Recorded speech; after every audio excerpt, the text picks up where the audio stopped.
The gym, fitness, wellness culture here is insane. And everyone seems to have an 8-pack or looks like a Greek god or goddess. When InManila.com is traveling and we are in Bali, Indonesia, I checked out quite a few gyms in the Canggu area, and here are my favorites. Starting off with Omni, one of the supposedly newer and bigger gyms. It was a beautiful lifestyle gym with an amazing garden, pool, and lifestyle area. They had above average number of equipment for working out, and I really like how they had their own leg room. I'm sure all the girls love that. I didn't take any classes, but check out how beautiful this rooftop is. The views are amazing. Imagine doing yoga here. Speaking of classes, the next gym I checked out was Nirvana, and I feel like this gym is the perfect gym if you like different types of classes.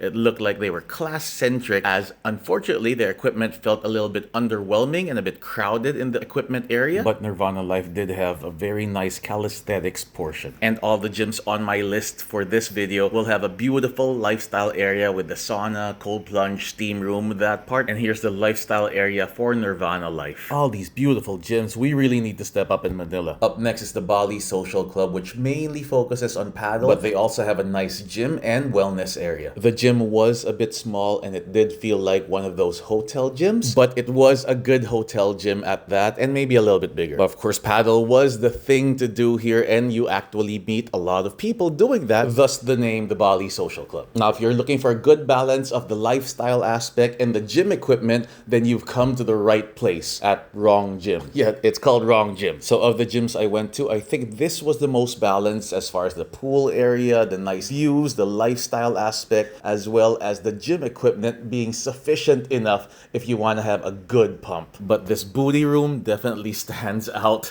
I'm sure all the girls love this room and all the guys appreciate it. Of course, what really stands out for the Bali gyms are the lifestyle areas. That's the pool, the cold plunge, the wet and dry saunas, and the places to just hang out, recover, have a protein shake, and maybe work. And yep, you'll just find the right mix of all of those things here at Wrong Gym. But my absolute favorite of all the gyms I've went to, and this one was the one I kept coming back to, was Obsidian, mainly because I love good equipment and they had so many unique machines that I have never seen in my life. In addition to the equipment, there were just so many little things that made this gym make sense. For starters, it had facial recognition, so every time you went, all you had to do was show your face to the machine and it lets you in. Another is that there were no keys needed for the lockers, and all the lockers were just open and you could pick anyone and just put in the code and you can keep your stuff there. Another also is this was the only gym that allowed flexible short-term plans, meaning I could buy a 3-day pass and that 3-day pass will be consumable within 7 days, as compared to other gyms where I had to use those 3 days consecutively. So there were just so many little things that made sense. So this was definitely my favorite gym out of all the ones I've tried here in Bali. Anyway, when in Manila, or in this case, when in Bali, do check out our 5 favorite gyms here and get yourself into that fitness culture as well.